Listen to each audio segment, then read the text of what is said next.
दोस्तों, लोकसभा चुनाव 2019 में मोदी की जीत का पैटर्न लगभग मौर्य और मुगल साम्राज्य वाला ही है। चौंकाने वाली बात यह है कि तीनों ही दक्षिण भारत पर विजय नहीं कर पाए थे। दोस्तों, लोकसभा इलेक्शन 2019 के जीत के बाद नरेंद्र मोदी विक्ट्री स्पीच में काफ़ी अंदाज में बदल गए हैं। अब वो चौकीदार नहीं बल्कि स्टेटस मैन के रूप में सामने थे, जो हर समय देश के लिए काम करते रहेंगे। राहुल गांधी की हार के बाद जिस तरह से मोदी सुनामी सामने आई है, वो भारत में पिछले कई बड़े साम्राज्यों की तरह ही दिखती है। मौर्य साम्राज्य, मुगल साम्राज्य और मोदी साम्राज्य तीनों में कई समानताएं हैं, पर एक सबसे बड़ी समानता है कि इन तीनों में से कोई भी दक्षिण भारत को नहीं जीत पाया। तीनों ही साम्राज्यों में परमवीर योद्धा रहे हैं और युद्ध स्तर की तैयारी, कूटनीति और शक्ति के लिए जाने जाते हैं, पर फिर भी तमिलनाडु और केरल को जीत पाने में ये तीनों हमेशा ही असमर्थ रहे हैं। अब दोस्तों, सोचने वाली बात यह है कि तीनों के काल में भारत के नक्शे ने एक ही रंग दिखाया है। उत्तर भारत से लेकर बंगाल तक सभी राज्यों में मौर्य और मुगलों का राज हुआ करता था।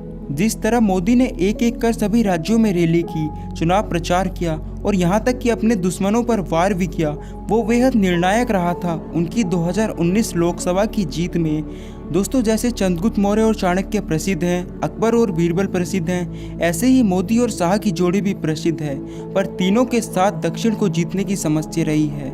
मौर्य साम्राज्य और मुगल साम्राज्य ने उत्तर भारत और पश्चिम भारत पर सबसे पहले कब्जा किया। नरेंद्र मोदी के मामले में भी यही हुआ। पहले उन्होंने गुजरात से शुरुआत की और धीरे धीरे उत्तर भारत मोदी लहर का हिस्सा बन गया। चलिए दोस्तों, बात करते हैं तीनों साम्राज्य, मौर्य साम्राज्य, मुगल साम्राज्य और वर्तमान में मोदी साम्राज्य में क्या समानताएं हैं। दोस्तों, तीनों साम्राज्य में पूर्व से लेकर पश्चिम तक और उत्तर में कश्मीर तक विजय मिली है। एक लोकप्रिय नेता की बदौलत आधे से ज़्यादा हिंदुस्तान जीता है, फिर चाहे बात चंद्रगुप्त मौर्य की हो, अकबर की हो या वर्तमान में नरेंद्र मोदी जी की हो। कूटनीति और ताकत के स्तर पर तीनों ही सबसे आगे रहे हैं। मौर्य के पास चाणक्य थे, अकबर के पास नवरत्न थे और मोदी के पास अमित शाह, अरुण जेटली जैसी जोड़ी है। दोस्तों, सैन्य शक्ति तीनों के पास ही बहुत थी। मौर्य और मुगल सेनाओं के मुकाबले मोदी समर्थकों की फौज भी कुछ कम नहीं है। राज्य दर राज्य जीतने के लिए खुद राजाओं ने एक एक कर लड़ाई लड़ी। चंद्रगुप्त मौर्य और अकबर भी छोटे से छोटे युद्ध में जाते थे और मोदी भी चुनाव प्रचार के तौर पर हर राज्य में गए हैं। दोस्तों, उत्तर भारत की तो बात होगी, लेकिन इनकी जीत में सबसे बड़ी बात यह है कि इन तीनों में से कोई भी दक्षिण भारत की विजय नहीं कर पाया था। चलिए दोस्तों, बात करते हैं कि मौर्य साम्राज्य, मुगल और मोदी साम्राज्य ये तीनों दक्षिण भारत को क्यों नहीं जीत पाए। मौर्य साम्राज्य के समय दक्षिण से कूटनीति के सहारे बात करना आसान नहीं था। दरअसल इसमें भारत का एक विशाल इलाका भी शामिल था। भारत में रहते हुए शायद हम ये समझ नहीं पाते कि ये कितना बड़ा है, लेकिन तिरुवनंतपुरम और दिल्ली के बीच में जितनी दूरी है उतनी लंदन और मॉस्को के बीच में है, यानी यूरोप की चौड़ाई जितनी। अब आप समझ गए होंगे कि तिरुवनंतपुरम से दिल्ली की दूरी उतनी है जितना आधा यूरोप। दोस्तों, उस समय दक्षिण में एक तरफ से तो समुद्र और दूसरी तरफ से केरल के घने जंगल और तमिलनाडु के सुदूर इलाके शामिल थे। ऐसे में दक्षिण जाना आसान नहीं था।